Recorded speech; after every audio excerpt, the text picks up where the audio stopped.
Competitive exam में जो सबसे डिफ़िकल्ट चीज़ है वो है रिटन एग्ज़ाम क्वालिफ़ाई करना। और रिटन के बाद एस्पायरेंट्स को थोड़ी सी जो मुश्किल आती है वो इंटरव्यू में आती है। इंटरव्यू बेसिकली 3 चीज़ों के अराउंड रिवॉल्व करता है। अगर हम सिंपल पीएमएस के इंटरव्यू की बात करें, एक है पर्सनल प्रोफाइल, दूसरा है करंट अफेयर्स और तीसरा है ऑप्शनल सब्जेक्ट। इन 3 चीज़ों के अराउंड इंटरव्यू रिवॉल्व करता है जो कि एस्पायरेंट्स को प्रिपेयर करनी चाहिए। अभी हम जैसे देख रहे हैं कि सिंध पब्लिक सर्विस कमीशन ने रिटन टेस्ट का रिज़ल्ट अनाउंस किया है, तो एस्पायरेंट्स बड़े कंफ्यूज हैं कि उन्होंने तैयारी को किस पैराडाइम में लेके चलना हो, तो ये उनके लिए जस्ट फूड फॉर थॉट है। रिक्वायरमेंट क्या है? उसकी 3 रिक्वायरमेंट है। एक उसका है नॉलेज कंपोनेंट, जिसकी हमने बात कर ली कि उसमें ये 3 चीज़ें आएंगी। एक है उसका स्किल कंपोनेंट। स्किल कंपोनेंट में ये है कि कम्युनिकेशन स्किल्स बेहतर हों, क्योंकि रिटन का ताल्लुक था आपकी राइटिंग स्किल से, इंटरव्यू का ताल्लुक टोटल होली सोली आपकी कम्युनिकेशन स्किल से है। The better you are at communicating your idea, the fair are the chances for the higher marks. और तीसरा है एटीट्यूड, यानी कि इंटरव्यू के एटिकेट्स आपको आने चाहिए, जिसमें फिर मल्टीपल चीज़ें आ जाती हैं कि आप इंटरव्यू के रूम में दाखिल कैसे होते हैं। जब आप इंटरव्यू के रूम में दाखिल हों तो आप सलाम करें, परमिशन लें। फिर जब इंटरव्यू पैनल आपसे हाथ मिलाना चाहे तब आपने हाथ मिलाना है, ख़ुद आपने प्रेरोगेटिव ये नहीं लेना कि आप इनिशिएट नहीं करना कि आप उनसे हैंड शेक करें। अगर वो हैंड शेक कर लें तो वो फर्म हैंड शेक होना चाहिए, परमिशन लेके आपने बैठना है। फिर जब आप बैठें तो आपका पोस्चर एक कॉन्फिडेंट कैंडिडेट की तरह होना चाहिए। ओवर और अंडर कॉन्फिडेंट दोनों अनडिज़ायरेबल है।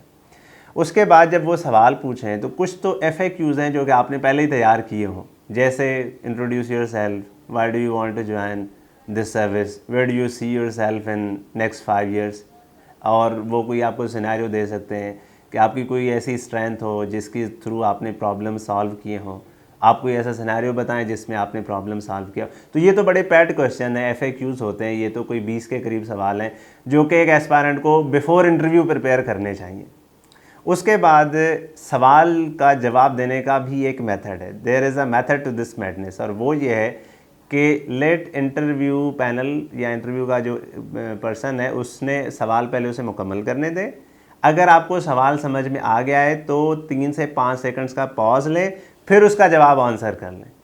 और अगर आपको सवाल समझ में नहीं आया, there is nothing wrong in asking the question again, because it is better to answer the right question than answer the wrong paradigm. मसलन वो पूछ रहा है कोई और चीज़ और आप बता रहे हैं कोई और चीज़, तो this is going to go against you, because जो इंटरव्यू में एक्सपेक्टेशन है कैंडिडेट से वो ये है कि ही और she is a responsible candidate, और वो हर चीज़ को अच्छे तरीके से सुन रहा है, ना सिर्फ सुन रहा है बट उसे कॉम्प्रीहेंड कर रहा है, और एट द सेम टाइम वो ऑनेस्ट है कि अगर उसने सही कॉम्प्रीहेंड नहीं किया तो वो दोबारा पूछ के उस चीज़ को आंसर कर लेता है। फिर जो आंसर है वो स्ट्रक्चर्ड होना चाहिए। हम देखते हैं कि बड़े रैंडम जो है ना, बड़े काफ़ी हमने देखे हैं लोग बड़े रैंडम आंसर्स देते हैं। वो लग रहा होता है कि उनकी ना एक प्रोफेशनल सेटिंग की ना कोई ट्रेनिंग है ना उनका एटीट्यूड है।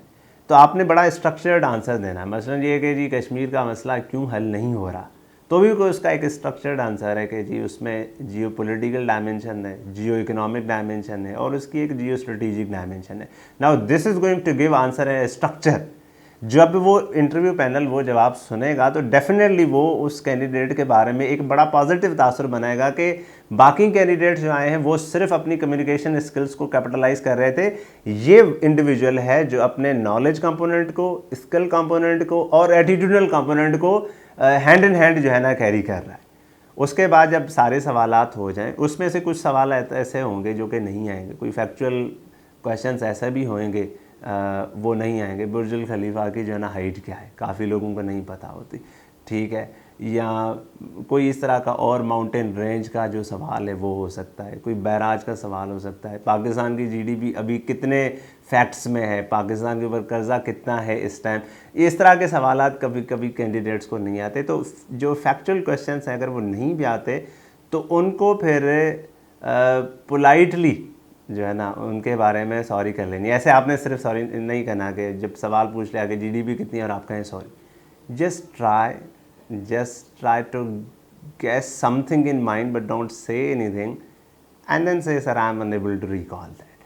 तो इंटरव्यू जो है एक फॉर्मल सेटिंग है, और उस फॉर्मल सेटिंग में प्रोफेशनल मैनर में चीज़ों को और एक स्टैंडर्ड मैनर में चीज़ों को आंसर करने की इंसान को कोशिश करनी चाहिए, तब एक कैंडिडेट को कोशिश करनी चाहिए, तभी उसके जो रिज़ल्ट्स होंगे वो बाकी से बेहतर होंगे। इसमें आखिरी बड़ी अहम चीज़ है वो ये है कि काफ़ी लोगों के रिटर्न में नंबर कम होते हैं, लेकिन चूंकि वो इंटरव्यू में आउट परफॉर्म कर लेते हैं दूसरे लोगों से, तब वो एक बेहतर ग्रुप में एलोकेट हो जाते हैं।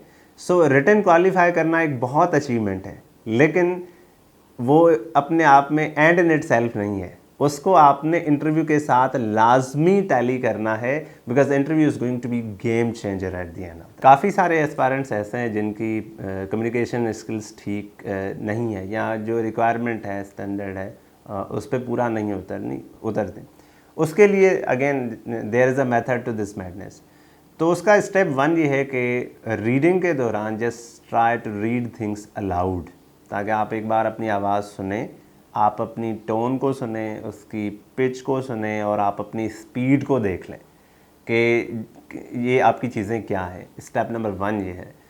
उसके बाद ये है कि आप शीशे के सामने खड़े हो जाएं, या आपके पास जो मोबाइल है आपके पास, उसमें ख़ुद को रिकॉर्ड करें।